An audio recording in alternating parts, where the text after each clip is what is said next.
to the presence of God. Say it's not by mistake you came today. It's not by mistake you came today. Say it's not by error you came to the house of God today. It's not by error you came to the house of God today.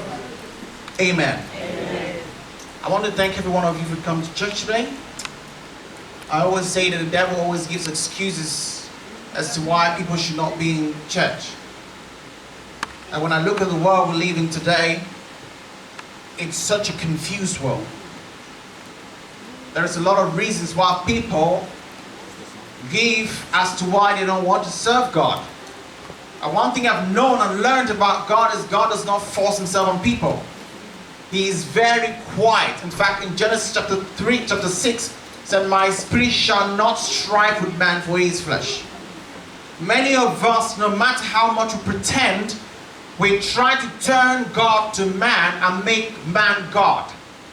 That is the biggest problem we face today. We try to make God man and try to make man God. And even many of us sitting here, no matter how much we try to lie, many of us are serving God because of problems and not because we love him. And God has grown and known the tactics of man, and he has come to understand that if problems is what will make you come to him, you allow the devil to trouble you. But I always tell people, don't allow problems to be the reason why you come to God. Because when problems damage you, the time you don't spend worshiping God, you spend time praying and asking God to remove your problems from you. 99% of the problems you experience are not necessary at all. 99% of the problems, the troubles, the crying, the weeping, the wailing you experience are not necessary at all. In fact, the book of Job was supposed to be one chapter only, but it carried on 20, 30, carried on a long book. Majority of it was complaints. It was not necessary at all. And the day Job stopped complaining and started praying for others, that's when he got solution. Many of you have escaped from God and you're running. In fact, there are many of you, God gives you money, you won't come to church anymore. That's why you see the church scanty. Why? Because people want to go to work. They feel God, you will understand. All we've grown up hearing is God's mercy. God forgives. But let me tell you, God has another side you don't want to see. 151,600 people die yearly. 2 people die every second, yet you're not among. If Jesus came today, will you go up with him? Ask your neighbor. If Jesus came today, will you go up with him? Ask your neighbor. If Jesus came today, will you go up with him? The title of the message today is The Bridegroom. Break your Bible to Matthew chapter 25. I'm not a very friendly preacher. Anyone who knows me knows my messages are offensive. I once heard someone say many years ago, if you're going to listen to that guy preach, you should make sure you have a strong heart. Because his messages are offensive. Offensive messages. Are you there? Yes. Matthew chapter 25. If your Bible doesn't have Matthew, well, I don't know. If you don't know where Matthew is, start from Genesis. You'll find it next week. Matthew 25. Are we there? Yeah. Then shall the kingdom of heaven be likened unto 10 virgins. Everyone say 10 virgins. 10 virgins. Which took their lamps and went forth to meet the bridegroom. Say bridegroom. Bridegroom. And 5 of them were wise and 5 were foolish. They that were foolish took their lamps and took no oil with them. But the wise took oil in their vessels with their lamps. While the bridegroom tarried, they all slumbered and slept. And at midnight there was a cry, Behold, the bridegroom cometh, going out to meet him. Then all those virgins arose and trimmed their lamps. And the foolish said unto the wise, Give us of your oil, for our lamps are gone out. But the wise answered, saying, Not so, lest there be not enough for us and for you. But go you rather to them that sell and buy for yourselves. And while they went to buy, the bridegroom came, and they that were ready went in with him to the marriage. And the door was shut. Say, the door was shut. Afterward came also the other virgins, saying, Lord, Lord, open unto us. But he answered and said, Verily I say unto you, I know you not. Close your Bibles, open your ears, and pay attention. When we go to school, we don't only pay school fees, we pay attention. The Bible says that 10 virgins went out to meet the Lord, or the bridegroom. But there is something the Bible said that distinguished these virgins. The Bible says 5 were foolish and 5 were wise. Now, every time the Bible uses the word virgins, it speaks of purity and holiness. The virgins here were not unrighteous people. The virgins here were not people that stole. The virgins here were not people that lied. The virgins were people who are Christians. But the difference was they were foolish. Many Christians are not necessarily sinful, but they are foolish. In case you don't know, foolishness is a sin. Many of you think that lies is only what we call sin. We think stealing is just what we call sin. But we fail to understand that foolishness itself is a sin. What is foolishness? Foolishness is when a Christian comes to church and prays and asks God for a miracle. But because God delays, the Christian begins to insult God. Oh God, if you're God, why are you allowing this to happen to me? That's a foolish Christian. A foolish Christian is the one who, when the person is with unbelievers, they act like unbelievers. When they come around Christians, they act like Christians. That's a foolish Christian. A Christian is the one who will go out to the world. An unbeliever will ask them about Jesus Christ. They are so ashamed to talk about Jesus because they are ashamed of their faith. That's a foolish Christian. A foolish Christian is the one who walks on the street and does not carry the Bible. Why? Not because the Bible is heavy, but because they are ashamed to be walking with the Bible on the street. That's a foolish Christian.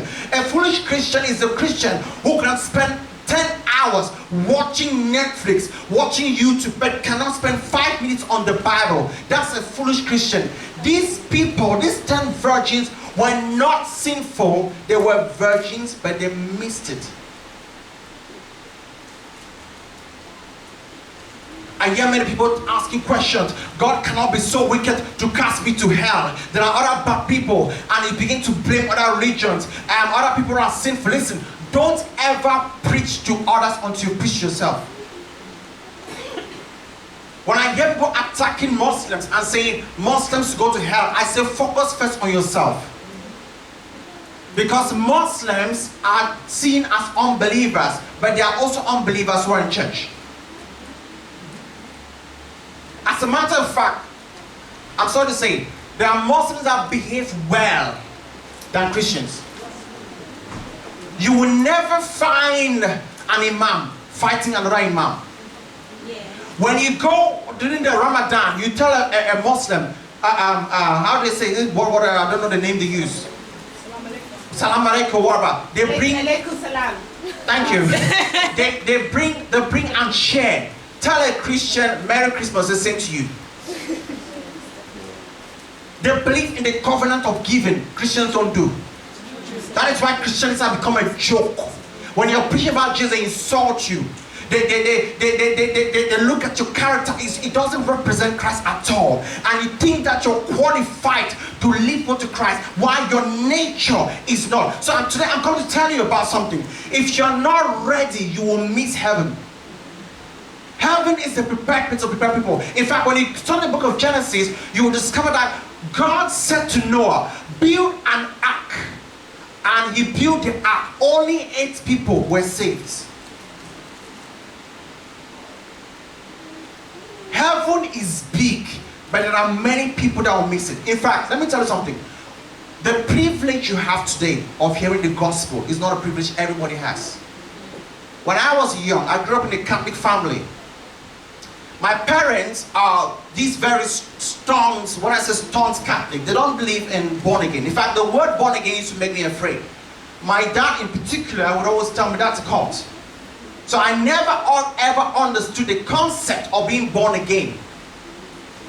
It was so bad that I was not allowed to read any other book of the Bible. That is any other translation like King James or anything. Only Good News.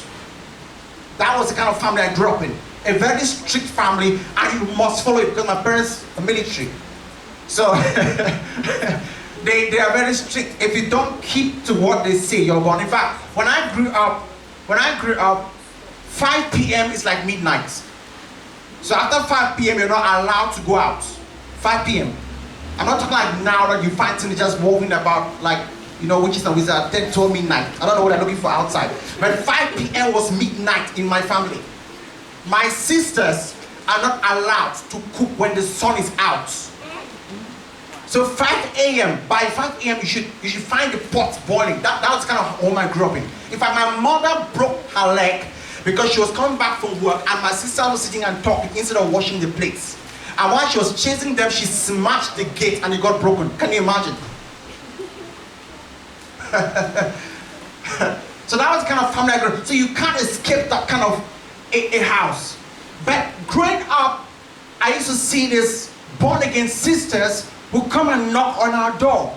And when I peep through a window and discover they are come to preach, I'll just hide inside. I was afraid. It took Jesus Christ himself of Nazareth to appear to me in the dream and preach the gospel to me. There is no physical person who led me to Christ, only Jesus. And I remembered when I think I was 12 at that time, in the vision I slept and I came to our house and it was different. When I looked inside the living room, I saw angels clean the house. But the house was different. The tiles were, normal tiles are white, but this one was gold. And I saw it and I became afraid. I said, let me run and go and tell my dad because there are strangers in the house. According to the dream, I was calling the angels strangers. And I ran looking for my dad. I couldn't find him. So I decided to go to our library to go and look for him. When I got there, I saw Mary, the mother of Jesus, standing there. But then when I saw her, I recognized she was the one. But she became a statue, like we have in the Catholic Church. So she moved to me and took my right hand and began to kiss, like give a peck on my right hand. And I was like, no, why? Then she shifted behind, knelt down and bowed. And I said in the dream that, no, how can you bow in front of me? I know when I go to church, I bow in front of you. That's what I said. She did the same thing 3 times. And then I ran, I said, there's something happening here. I was confused, I just didn't know what's going on. So I ran looking for my dad. When I stood, they everywhere disappeared. So I was now standing in a very green field.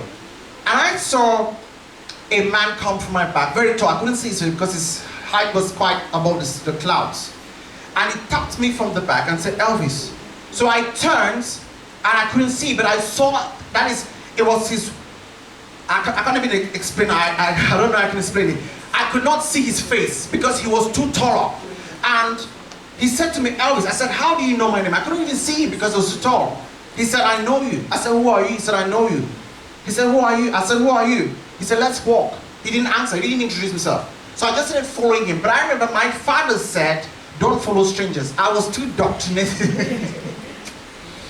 I said, my father said, don't follow strangers. He said, who is your father?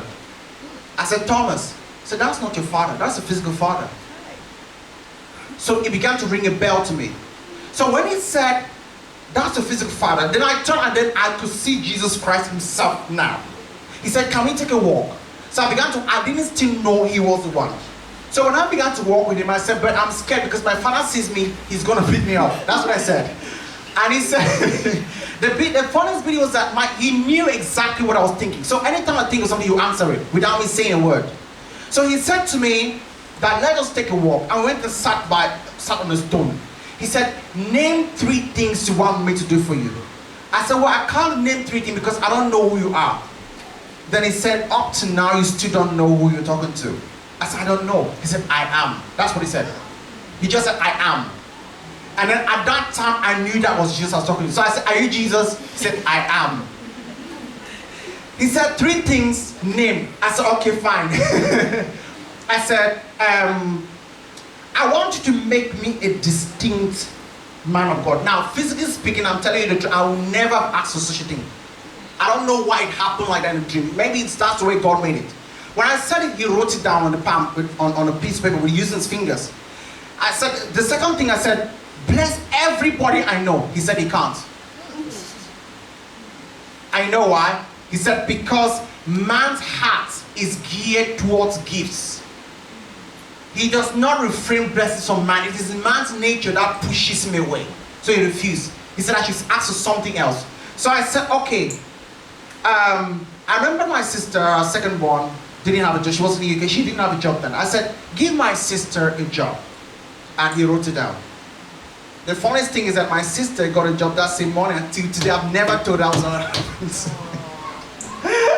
I've never told her that's what happened. I doubt if I'll ever tell her that. I will not tell her. I've never told her to today. The third reason, I don't even remember what I said.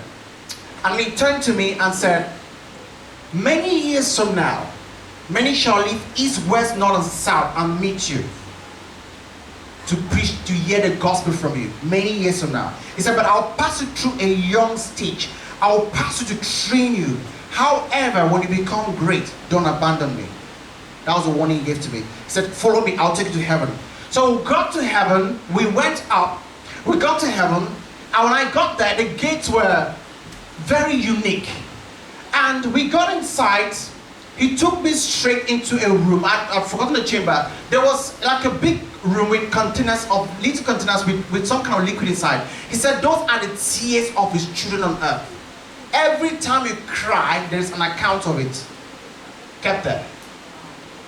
You pray and cry, there's an account kept there. Then there was another area like a library. Those are where your books are kept. All the bad things you do, the good things you do, inside. You stole, it's inside. You lied, it's inside. And that book is what is going to be used against you. How many of you confidently believe your name is in the book of life? How many of you believe that your name is truly in the book of life? There are many of us who think we are Christians, but we are not. When he showed me hell, brothers and sisters, there were more believers there than what you think they are there. And the believers that were in hell are in the center of it. You know what was happening? I saw some who were holding the Bible and preaching in hell. You know why? Because they were preaching and they were hypocrites. They were burning and crying in hell, but holding the Bible at the same time. There were other Christians that there was a cross on their chest. They carried the form of godliness, but they denied the holiness. There are many of us sitting in church. As soon as we leave the church, we go back and start to smoke. We start to drink. God is watching. Satan is also watching. There are many of us in church. We have our sights, spare boyfriends, spare girlfriends around. God is watching. Satan is watching. There is a question Satan is dying to ask you. He is dying to ask you if you ever step your feet in hell. Not a question. So you later came here.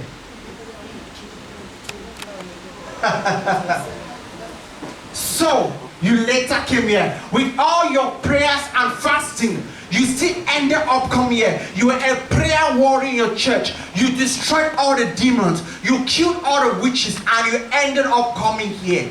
And the witches you killed will end up making heaven. If you died today, where would you go to? Many of us don't serve God anymore. Why? Because of money. Even when they say pray, you're just muttering words. You're muttering words. God has become casual to you. You lie over even your CV. You lie. You have to lie. There's a lie. There's a lie in every page. I did this 7 years experience, but you know you never did it. Those tiny. See, it is no big sins that take to have. It's tiny things. Tiny malice, anger, pride. Some of you think when they say you're a proud person, it means you show off. You talk about your car. That's not pride. Pride is when you come to church. You take 1 hour to do makeup. Pride. You know why? Show. You're trying to impress people. You know what pride is? Pride is when your salary is 1,000 pounds, but you're trying to live an extravagant life of 3,000 pounds. Pride is when you don't have food in your house, but your hair alone is 3,000 pounds. Pride. Pride. Everywhere you go, you must announce yourself. I'm a doctor. In fact, no, I don't. My breakfast is grape juice with 2 slices of lemon. I don't fly first class. In fact, I had my breakfast in France. Tomorrow I'm having my breakfast with a queen. Pride. Who asked you? You're too proud. For some, you don't say sorry. You never say sorry. You're never wrong. You're never. When were you lastly wrong? When did you lastly tell someone I am sorry? When did it come out of your mouth? When? No. Ask yourself. When did you lastly say I'm sorry? When? Even when you're wrong, you must explain it. No, it's not because. It's not because. Those tiny things are the ones that take you to hell. Those tiny bits.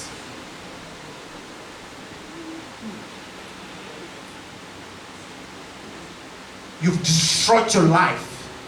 The reason why rapture has not happened yet is because God is waiting for you to be ready. He's waiting for you to be ready. Don't preach to people without preaching to yourself. Don't preach to people without preaching to yourself. The best, in fact, there has to come a time that you stand in your room and preach the gospel to yourself and say, is there anybody else who wants to give his life to Jesus Christ? And then you call yourself and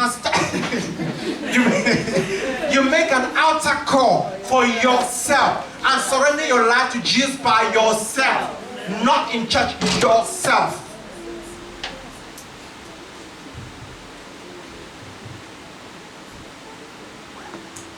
When did you last sit down and reflect on your life? If you died, what would you remember for?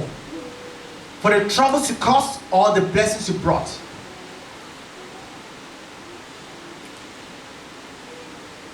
Then when you go on the street, you see others, you start calling them sinners. You say the LGBT, of course. I'm not supporting homosexuality. Of course, I'll never support it. But don't preach to them when you have a boyfriend you're sleeping with yourself. They are not worse than you are. You're worse. You're the same. Homosexuality is just one of the sins. But there's also fornication. There's also adultery. If you're guilty, you're not better than they are. Sort yourself out first. I know why I don't blame people like that. I don't even blame the devil. You know why?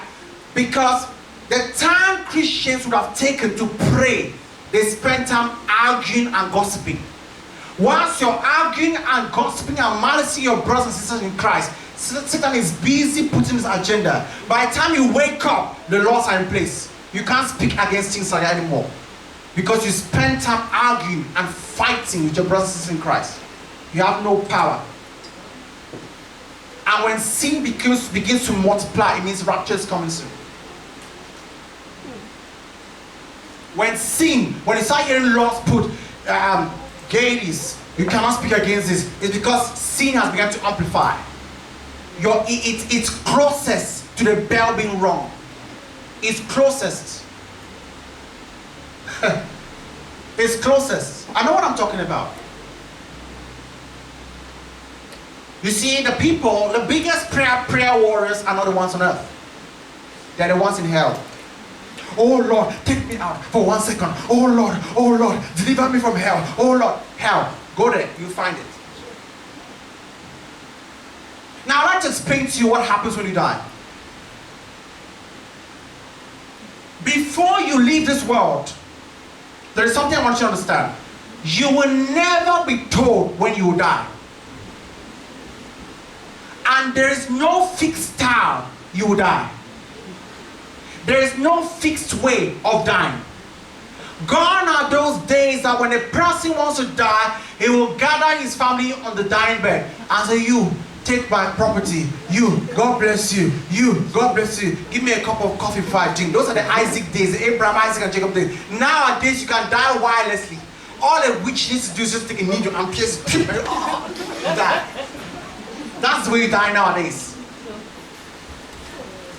Gone are those days that a person wants to die, he maybe has a vision 3 days in advance. It doesn't happen like that anymore. You could be sitting here right in church and this ceiling collapses. That's all. That's all. If Jesus does not come, you may go.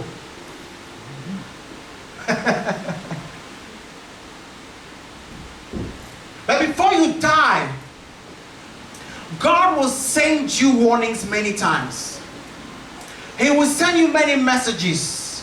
He will send you many people to preach to you. He will tell you many times to your conscience, forgive that man. Forgive your ex-husband. He will send you words. Am I saying, listen, don't get me wrong. Am I saying, because people always get confused between forgiveness. I know this is one area of typo down for making them forgiveness, anger. I'm very confident about it. Now let me explain what forgiveness is. First of all, you cannot stop people from hurting you. That's a fact.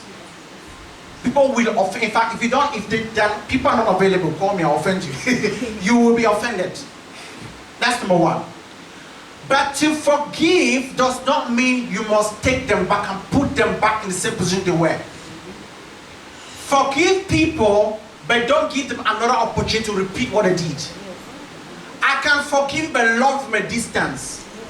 But where God has a promise that do not keep malice and anger and hatred towards them, that's the problem.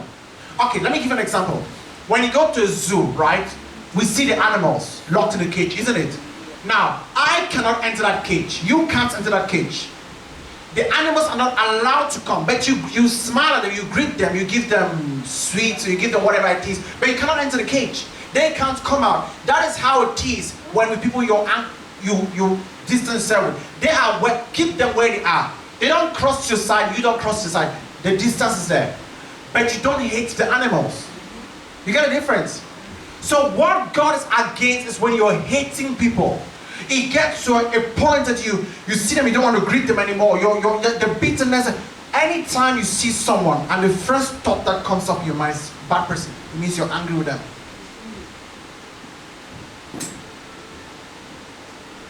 Yes, there are people you should avoid. Very true.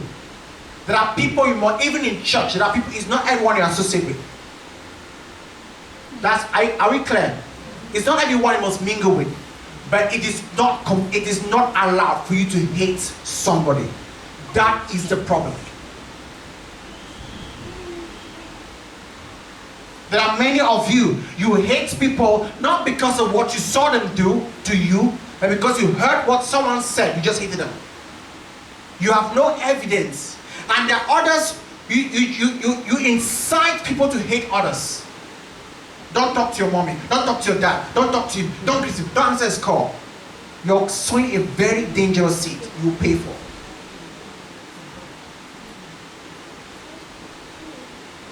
Look at my weddings today. When children go for weddings, you don't find the father there or you don't find the mom there. That's not the way it's supposed to be. You go into your matrimonial home with an incomplete blessing. Now listen, you can be a good mother, but you can never be a complete father. There's a very big reason why God made the man and the woman. Don't think you can fulfill the full-time job of a mother and a full-time job. If you're doing that, well done. Respect you. God bless you. But please, your child must have a father. Even if it's not biological, because it's not only the one that gave birth to that is your father, it's the one that raised you. Even if it's an uncle, let that child have a father. But to say that, don't talk to her, please, don't open a chapter you will not close. When you stand in front of Judgment Day, there's a problem. And I'll tell you the problem. You're not allowed to explain, you're not allowed to complain. You cannot explain to God that, oh Father, you see, the reason I hated my husband was because he was beating me. You will not have that room. That's the problem. Judgment Day is very brief. Elvis, come out. You stand up. God is there, Jesus is there, Satan is there. Satan, have you any reason why this lady should not enter heaven? Yes. Bring comfort. He brings the books, opens it. Father, I don't know which page do I open. It's already full. Which page? He opens. Page 1. Okay, let me just go to the last day. She fought with somebody on the tram. Okay. Any other thing else? Lord, there are many. Just focus on that one alone. Did she ask forgiveness? Jesus turns. God asks, did she ask forgiveness? No, no record. She died when she came out of the tram. Sorry. The Bible says, now God brings the law into place. He opens to Matthew chapter 12. You shall give an account of every idle word you shall speak. By your words you shall be justified, by your words you shall be condemned. So already you're filled, you're guilty and charged. Period. Hell. Satan, carry her. That's it. Brief. No explanation, no complaint, no God, but please shut up. Sorry, if anybody preached to you, has preached you before, that you can make peace in the day of judgment is a lie. Any pastor who tells you that on judgment day you can stand and sort yourself with God there is a lie. Once you're dead, you are dead.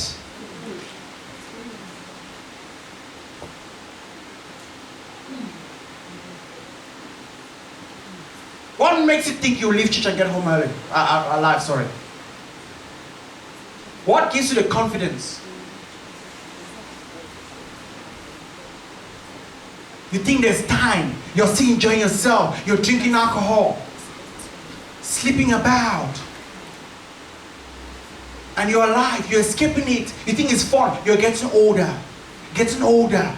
Getting older. Getting older. Getting older. Before you know it, sickness comes. You think about cancer. Where is cancer from? Where is it coming from? You just find someone's health the next day, oh, he has this cancer or that cancer. Where is it coming from? It's like a spirit. It just hits anyone, anywhere. But it has not touched you. Because God is giving you enough chances. God will tell you, I made you healthy enough so that you will be able to serve me very well. But you used your healthy body for prostitution. For some of us, you might not be a prostitute. You might just be an emotional prostitute. You know what I mean? Every man that shows you a little emotion, just fall in love with him. Emotional prostitute.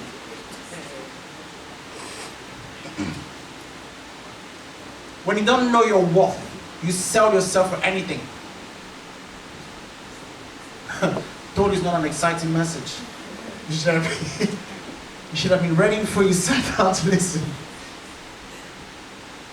If Jesus comes, will you go with the bridegroom? 5 were foolish and 5 were wise. The time they should have gone in with Jesus, that's when they were going to sort themselves out. When you see that death is coming, that's when you start to say, Jesus, please amend my ways. No. There's a time for everything. There's a time that even the prayer of salvation, you won't remember it. When rapture happens, and the Bible says you're caught up. That's the translation of rapture. You're caught up. Before you turn and look at your neighbor, let's say we're in church now. We're preaching. You have no idea whether rapture is taking place already. Just as you're seated here comfortably, it might be rapture is taking place. We don't know. I'll just give an example. Now, the only way you know is you go out, you don't see anybody on the bus stop. That's gone. You start asking your friends, what happened? What happened? Where is this person? Where is this person? You call your mom's number, it's not going through. She's gone. Meanwhile, you in church, you didn't go. Anyway, I don't know, what will I be doing anyway? Say, God forbid. God forbid. Put your right hand on your eye. Say, oh God, may I never miss rapture. May I never miss rapture. When you come to take your people, When you come to take your people, may I be taken. may I be taken. In the name of Jesus. Jesus. How many of you have borrowed money and refused to pay back? Do you know that's a sin on its own? How many of you are owing debts you've not paid? You're dodging people. You're dodging. You're dodging. You're dodging. When you keep dodging until the day death knocks at your door, you must pay that debt, but you pay in hell. Because owing somebody, the Bible says thou shalt not borrow. Anyone who knows knows I hate borrowing. I hate it. I hate it. I hate to borrow. I hate it. The Bible says the little foxes spoil the vine. The little foxes spoil the vine. Stop focusing on witches. Start focusing on yourself. There has to come a time that you sit down with God and say, Father, please, I don't even need a job. I just need you to help me. Have mercy on me. Put my life straight. Every 30 minutes, you need to question yourself. If I leave this world, where would I go to? Every 30, you need to do what they call self-review. I'm not talking about this joking born again, where you think I'm a Christian. You're not a Christian. The Bible says, by your fruits you know them. You're not a Christian. If I cannot see Christ in you, when I was in secondary school, I had almost 49 people who testified they gave their life to Christ without me preaching to them. They just watched by the character. I had one of my friends, Derek, when we are walking, we had a habit of always walking around where people smoke weed. So what will happen is that when we are walking by, we'll see some guys start dropping their cigarettes. They drop it. That's a true sign you're a Christian. Someone will dress up with half skirt and come and turn around you and say, how do I look? And you're a believer. You have lost your value. If you died, where would you go to? Many people's houses in heaven were left empty. Because you started building, but didn't finish it. You're struggling for a car on earth. There are cars waiting for you in heaven. In case you don't know, everything you see on earth was copied from heaven. It's a replica of what is in heaven. So the 2-bedroom house you're fighting over on earth, there's 40 waiting for you in heaven. And you're killing yourself and sinning and giving your body for a 2-bedroom house. You go to a country like China where the gospel is restricted. They don't care about makeup. That's not a problem. They are more, Jesus, please, if you come, let me go. That's the they hide on the ground to pray. Yet you have the freedom and you abuse it.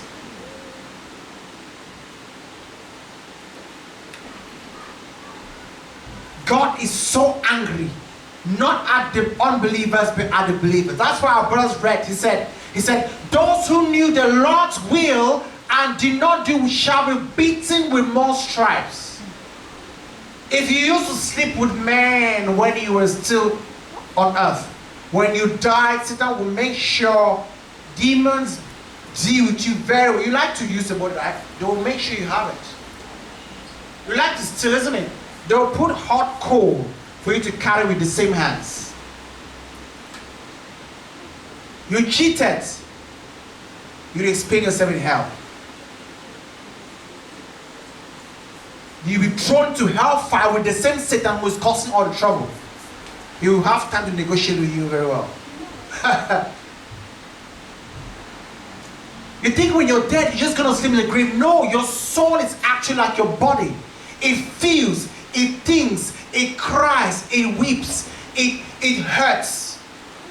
It hurts. But don't go to hell because of somebody.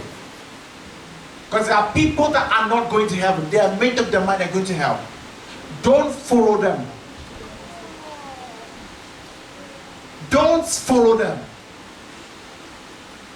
Don't follow them. When you go out to the world and preach and say, Christians, dress modestly, unbelievers don't argue. It's believers are quarrel about it. Try it.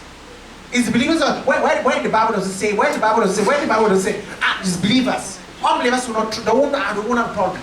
In fact, I thank God Almighty of heaven and earth that the first point of the contacts I first made when I became a child of God were true believers. Because if I had made contact with the believers of today, probably I won't be a Christian. I don't know if you understand the parable. The first Christians I met, the true Christians, were the genuine ones. Thank God for them. Because if I could see from their conduct and their character, if I met the ones today, the ones I see now, I don't think I'll be a Christian. gossip, fights, argue, quarrel. When I became child of God, I never knew believers quarrel. I saw it. I never even heard that a pastor can break up and open an church. I never heard those things. It is in this generation. Those things exist. Why? Because we have lost our place in the kingdom. Stand up in your faith.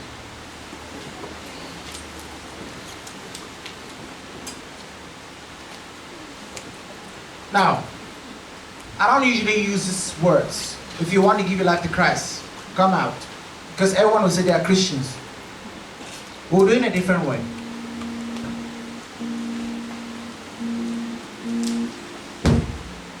You know down deep